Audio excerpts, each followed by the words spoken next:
The idea of God as the potter, the architect of the universe, is good, and it makes you feel that life is, after all, important.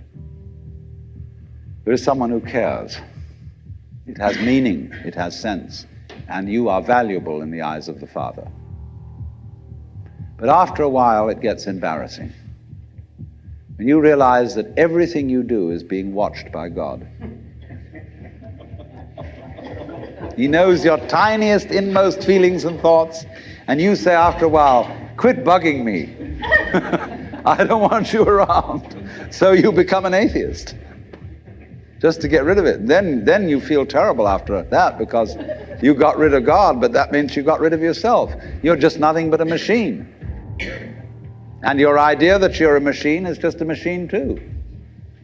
So if you're a smart kid, you commit suicide. Camus said there is only really one serious philosophical question, which is whether or not to commit suicide. I think there are 4 or 5 serious philosophical questions. The first one is, who started it? The second is, are we going to make it? The third is, where are we going to put it? The fourth is, who's going to clean up? And the fifth, is it serious? But still, should you or not commit suicide? This is a good question. Why go on? And you only go on if the game is worth the candle. Now, the universe has been going on for an incredible long time. And so really, a satisfactory theory of the universe has to be one that's worth betting on. But the people who coined the fully automatic theory of the universe were playing a very funny game. What they wanted to say was this: all you people who believe in religion are old ladies and wishful thinkers. You've got a big daddy up there and you want to comfort and thing, but life is rough. Life is tough, and success goes to the most hard-headed people. That was a very convenient theory when the European American world was colonizing the natives everywhere else. He said, we are the end product of evolution, and we're tough. See, I'm a big, strong guy because I face facts, and life is just a bunch of junk, and I'm going to impose my will on it and turn it into something else, you see. And I'm real hard. See, that's a way of flattering yourself. And so it has become academically plausible and fashionable that this is the way the world works. In academic circles, no other theory of the world than the fully automatic model is respectable. Because if you're an academic person, you've got to be an intellectually tough person. You've got to be prickly. See, there are basically 2 kinds of philosophy. One's called prickles, the other's called goo. And prickly people are precise, rigorous, logical. They like everything chopped up and clear.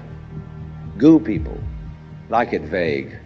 For example, in physics, prickly people believe that the ultimate constituents of matter are particles. Goo people believe it's waves.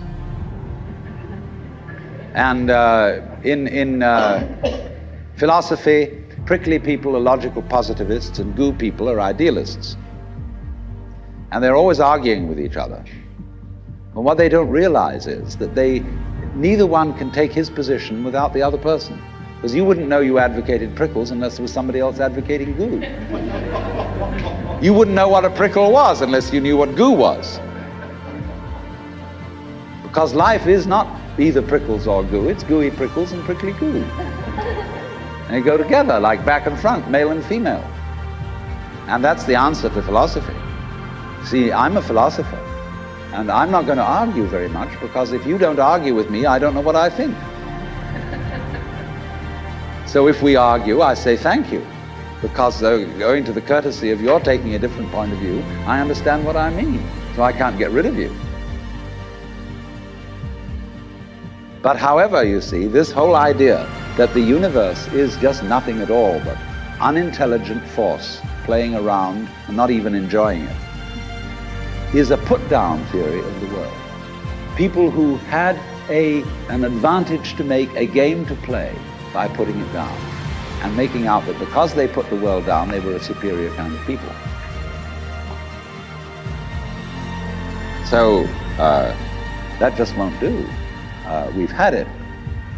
Because if you seriously go along with this idea of the world, you're what is technically called alienated. You feel hostile to the world. You feel that the world is a trap. It is a mechanism, it's electronic and neurological mechanisms into which you somehow got caught. And you, poor thing, have to put up with being in a body that's falling apart and that gets cancer, that gets the great Siberian itch, and it's just terrible. And these mechanics, doctors are trying to help you out, but they really can't succeed in the end. And you're just going to fall apart, and it's a grim business, and it's too bad. So if you think that that's the way things are, you may as well commit suicide right now.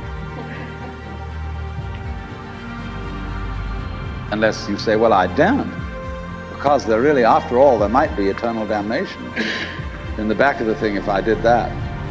Or then I identify with my children or something, and I think of them going on and without me and nobody to support them.